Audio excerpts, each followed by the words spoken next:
Hi friends. आज मैं आपको अच्छाई और बुराई में डिफरेंस बताने आई हूँ। अब आप सोचेंगे अच्छाई और बुराई में क्या डिफरेंस है। जैसे कुछ लोगों की विचारधारा होती है कि वो लोग वेजिटेरियन होते हैं, जो कृष्णपंथी हैं, रामपंथी हैं, वो केवल शाकाहार करते हैं। और कुछ लोग मांसाहारी होते हैं, जो अघोरी हैं, वो मांसाहार करते हैं। तो क्या वो गलत कर रहे हैं? तो वो गलत है। या शाकाहारी करना चाहिए? शाकाहार वाले मानते हैं जो मांसाहार करते हैं वो गलत कर रहे हैं। तो ये विचारधारा है, ये इसमें क्या होता है कि मान लीजिए आप एक ऐसी जगह पे रह रहे हैं जहाँ पे अन्न उपलब्ध नहीं है। आप समुद्र के पास रह रहे हैं, आप किसी रेतीले स्थान पे रह रहे हैं, तो वहाँ पे अन्न ही नहीं है।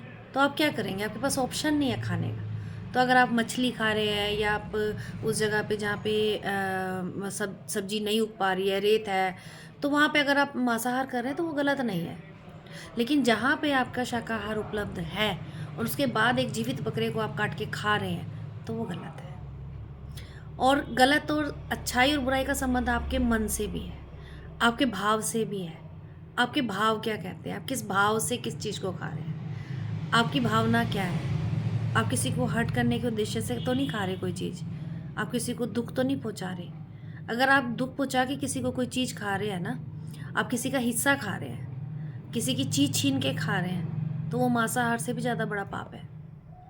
आप खा तो वेजिटेरियन रहे हैं, लेकिन वो किसी का हक खाया आपने। तो किसी का हक खाना मांसाहार खाने से भी बड़ा पाप है। लेकिन अगर मांसाहार खा रहे हैं क्योंकि वहाँ पे उपलब्धि कुछ नहीं है, तो उसके लिए, क्योंकि परमात्मा भाव भाव को समझते हैं कि आप किस भाव से क्या काम करें। आप न्यूट्रल होके रह रहे हैं, न्यूट्रल है आपको। आप किसी के साथ बुरा नहीं कर रहे हैं, अच्छा कर रहे हैं। जो चीज़ उपलब्ध है वो खा रहे हैं, किसी को हर्ट नहीं कर रहे हैं। तो मैटर नहीं करता कि आप क्या खा रहे हैं। अच्छा उसमें मैटर नहीं करता कि आप नॉनवेज खा रहे हैं या वेज खा रहे हैं। यह है कि जो उपलब्ध है, जो आपको आसानी से उपलब्ध है, आप वो खाइए। अगर आप फिर भी कोशिश कीजिए कि अगर कोई जीव है और उसकी साइड में आपके पास कुछ वेजिटेरियन आहार उपलब्ध है, तो वेजिटेरियन को प्रेफरेंस दीजिए। अगर आप वेजिटेरियन उपलब्ध ही नहीं है, तब आप नॉनवेज की तरफ जाएं। अब मुस्लिम धर्म है, मुस्लिम धर्म डेवलप हुआ था अरब में। तो अरब में क्या था कि वहाँ पे रेत था, वहाँ पे सब्जियाँ नहीं उगती थी, जितनी वेजिटेबल्स यहाँ होती हैं वहाँ पे नहीं थी। तो वो लोग क्या करते थे, बकरे वगैरह पालते थे, ऊँट पालते थे, भैंस गाय पालते थे, और उसको काट के खाते थे। तो वो जो उनका कंसेप्ट था, जो उनका जो कंसेप्ट आया पशु मार के खाने का, वो इसलिए आया क्योंकि वहाँ उपलब्ध नहीं था। और उसके बाद जब एक और वहाँ पर था कि वहाँ पे रेत बहुत होता था, तो रेत की वजह से वहाँ लोग नकाब पहनते थे, औरतें नकाब पहनती थी, बुर्का पहनती थी, या जेंट्स लोग भी एक फीरन टाइप डालते थे, फुल बॉडी कवर करके रखते थे। तो आप अगर इंडिया में रह रहे हो और उसके बाद आप गर्मी में सूट के ऊपर बुर्का डाल रहे हो, तो क्या आप अजीब सी बात नहीं है कि आप जो चीज़ जैसी प्रकृति जैसे नेचर में आप रह रहे हो उसको अडॉप्ट कीजिए ना। वहाँ पे प्रकृति ऐसी है, वहाँ का नेचर ऐसा है प्रकृति का, कि वहाँ पे आपको बुर्का पहनना पड़ेगा। लेकिन यहाँ पे इतनी शुद्ध वायु है, अच्छा खुला वातावरण है, तो आप फिर क्यों अपने आप को बांध के बैठे हैं? रूढ़िवादिता से, पाखंडवाद से बाहर आइए। चाहे वो पाखंड हिंदू धर्म का है, चाहे वो पाखंड मुस्लिम धर्म का है। अपने इंटेलेक्ट को, अपनी बुद्धि को, अपने ज्ञान को विकसित कीजिए। आपको पता है, देखिए मैं तो एक हिंदू लड़की हूँ, लेकिन फिर भी मैं ये कहती हूँ, मैं इस चीज़ की पैरवी करती हूँ कि गुरु ग्रंथ साहिब एक पूर्ण ज्ञान है। वहाँ पे अल्लाह और राम दोनों का वर्णन है। वहाँ पे उस चीज़, हर उस अच्छाई का वर्णन है जिससे इंसान की बुद्धि और चेतना विकसित होती है। वहाँ पे कहीं किसी चीज़ का वर्णन ऐसा नहीं है जहाँ से इंसान ये महसूस करे कि हाँ, कि यहाँ पर कोई रिस्ट्रिक्शन, कोई बाउंडेशन है। तो सिख धर्म की जो गुरु ग्रंथ साहिब है, वो मुझे बहुत जैसे डेवलप नॉलेज मुझे लगा। और एक बुद्धिज़्म में जो कंसेप्ट है वो भी बहुत बहुत ज़्यादा डेवलप, बहुत वास्ट है। तभी यह है कि ये धर्म इतने डेवलप हुए हैं, इतनी तेज़ी से बढ़े हैं। आप ये देखिए कि बुद्ध धर्म अब इस टाइम वर्ल्ड का 3rd नंबर पे है। बौद्ध धर्म में भी कुछ एकदम कंसेप्ट बिल्कुल क्लियर है, कुछ गलत नहीं है, कुछ सही नहीं है। आपके भाव, आपके भाव क्या है? आपकी चेतना क्या कह रही है? आपका इनर कॉन्साइंस क्या कह रहा है? आपके अंदर बैठा परमात्मा क्या कह रहा है? आपको क्या आदेश दे रहा है? आपको क्या कह रहा है कि ये सही है? आप जो कर रहे हैं उससे पहले आपको भाव आ जाते हैं। अगर आप कुछ भी कर रहे हैं, तो अगर आपके अंदर मन से आपको ये आ रहा है कि हाँ ये ठीक है, तो इसका मतलब वो ठीक है। लेकिन आप अगर आप अपनी ज्ञान के, बुद्धि के दरवाजे बंद करके किसी जाहिल की तरह किसी रूढ़िवादिता में फँसे हुए हैं, और जैसे कि आजकल ये जो अभी मैंने बम ब्लास्ट सुना दिल्ली में, किसी की जान लेना, क्या ये अच्छा काम है? खुद सोचिए कि क्या आपने अच्छा किया है? जिसने भी किया है व्हाटएवर, लेकिन ये चीज़ें बड़ी अजीब लगती हैं कि आप किसी की हत्या, किसी को दुःख पहुँचा के ऐसे देते हैं। हर इंसान के अंदर, हर जीव के अंदर परमात्मा है। उस परमात्मा का अंश मेरे अंदर है, हर जीव के अंदर है। किसी जीव को कष्ट पहुँचाना उस परमात्मा को कष्ट पहुँचाने के बराबर है। और चाहे कोई किसी भी धर्म से है, वो जैसे देखिए जहाँ जिस एरिया में रहते थे वहाँ वैसे धर्म विकसित होते रहे। जो लोग अरब में रहते थे वहाँ मुस्लिम धर्म विकसित हुआ। जो हिंदुस्तान में रहते थे यहाँ बहुत पहले हिंदू धर्म विकसित हुआ। तो यहाँ का कल्चर उसी हिसाब से बना जैसा यहाँ का वातावरण था। यहाँ नदियाँ थी, पहाड़ थे, जैसा वातावरण था वैसे ही धर्म विकसित हुआ। वहाँ पे अरब में वहाँ धर्म ऐसे विकसित हुआ जहाँ का वहाँ का वातावरण ऐसा था। वहाँ पे नॉनवेज को प्रेफरेंस दी गई क्योंकि वहाँ पे खाने को नहीं मिलता था, अन्न नहीं होता था, रेत होता था, कवर्ड रह के चलते थे। और ये जो भ्रम फैलाए जाते हैं ना कि गजवाए हिंद वो, ये एक्चुअल में देखिए मैं मुसलमान नहीं हूँ, लेकिन फिर भी मैं जहाँ मेरा नॉलेज है, देखिए वहाँ पे रेत था, नदियाँ नहीं थी।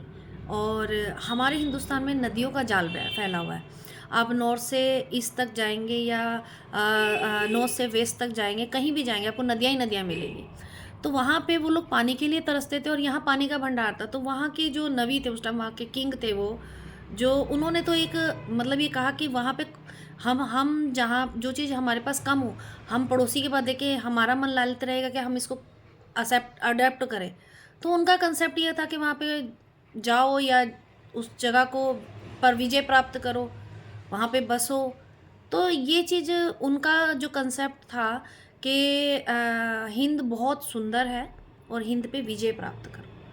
तो उसका मतलब ये नहीं है कि वहाँ के लोगों को मार के या वहाँ के लोगों को कन्वर्ट कराओ, वहाँ के लोगों को, ये चीज़ मेरे को तो नहीं लगता कि कोई भी जो भी परमात्मा का नबी था या जो भी उनका मैसेंजर ऑफ गॉड था, वो मैसेंजर ऑफ गॉड थे, तो वो इतनी गलत बात कहेंगे। अगर जो भी जो भी भ्रम फैलाते हैं, जो लोग भ्रम फैलाते हैं, वो अपने फ़ायदे के लिए सिर्फ पाखंडवाद फैलाते हैं। उनका मोटिव सिर्फ पाखंडवाद फैलाना होता है ताकि वो अपना उल्लू सीधा कर सकें। उनको और किसी से कोई लेना देना नहीं होता।